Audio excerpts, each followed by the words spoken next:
দিয়ে আমরা সাজাতে এসেছি, আমরা তো সেই মজা হচ্ছে। এখনো বিশ্বাস হচ্ছে না যে সব কিছু প্রপার সুন্দরভাবে হচ্ছে। সব কিছু কিন্তু তোমার হাতেই ছিল, আমি যা দেখলাম ভেবে চিন্তে দেখলে।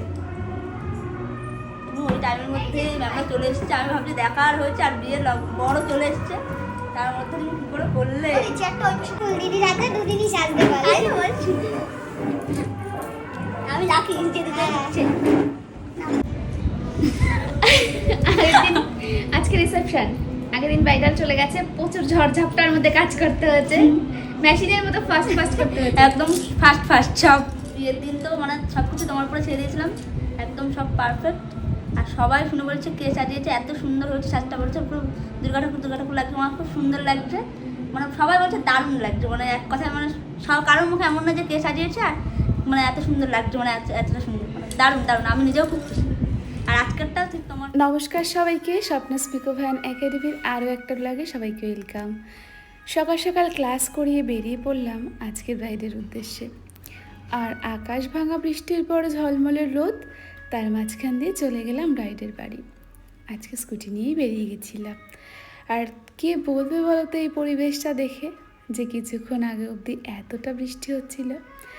আমার কিছুক্ষণ আগে আমার অ্যাসিস্ট্যান্ট পৌঁছে গেছিলো, তো ও যখন ঢুকেছে তখন এরকমভাবে রিচুয়ালস চলছিল ভাত কাপড়ের, সেগুলো ওই ক্যাপচার করেছে। আর তারপর আমি পৌঁছে গেলাম।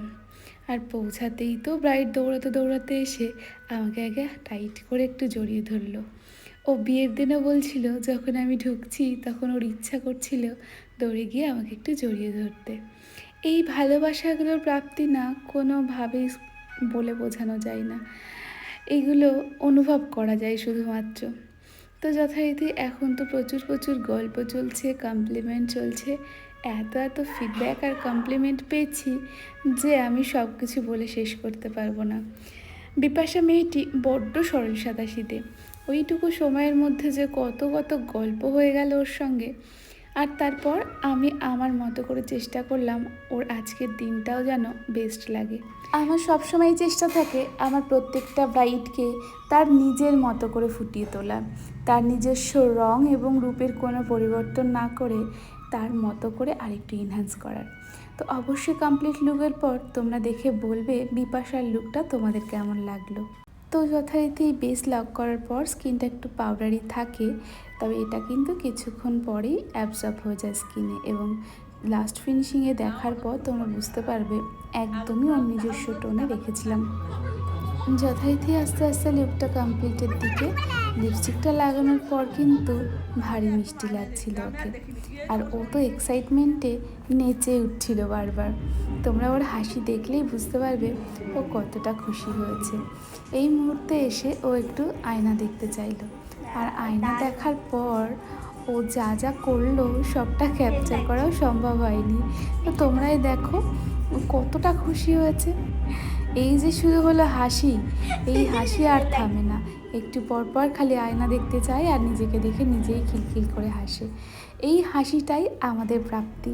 দিন শেষে বাড়ি ফেরার সময় এই হাসিটা যেন সব সময় সঙ্গে নিয়ে ফিরতে পারি, এই চেষ্টায় থাকবো আপ্রাণ। তোমরা ভালোবাসা দিয়েও পাশে থেকো, এভাবেই যেন আরও বহু মেয়ের স্বপ্নের দিনটাকে সাজিয়ে তুলতে পারি। বলছি তো 2000 টাকা অ্যাডভান্স দেওয়া ছিল, ওখান থেকে ক্যান্সেল করে এটা। ওখানে গিয়ে জানতে পারি ওর রিসেপশনের জন্য শ্বশুরবাড়ি থেকে অন্য কোনো মেকআপ আর্টিস্টকে বুক করা হয়ে গেছিলো, যেখানে 2000 টাকা অ্যাডভান্স পেমেন্টও করা হয়েছিল। সেটা ক্যান্সেল করে ও আমার কাছেই সাজবে বলে আমাকে বুকিং করে। না, কথাটা শুনে যে আমি খুব বেশি খুশি হয়েছি তা একদমই নয়, কারণ এটা যদি আমার সাথেও হতো আমারও খারাপই লাগতো। তাই তোমরা সমস্ত ব্রাইডদের বলবো, যাকে তোমাদের পছন্দ আগে ডিসাইড করে তাকেই বুকিং করো। যাই হোক, এখনও অনেক গল্প বাকি আছে, যেটা একটা ব্লগের মাধ্যমে তোমাদের সঙ্গে শেয়ার করা তো সম্ভব নয়। তাই পরবর্তী ব্লগে কিন্তু তোমাদের সঙ্গে আরও অনেক গল্প হবে। তোমরা সবাই খুব ভালো থেকো, দেখা হচ্ছে তাহলে কিন্তু তোমাদের সঙ্গে আবারও পরবর্তী ব্লগে। সবাইকে টাটা।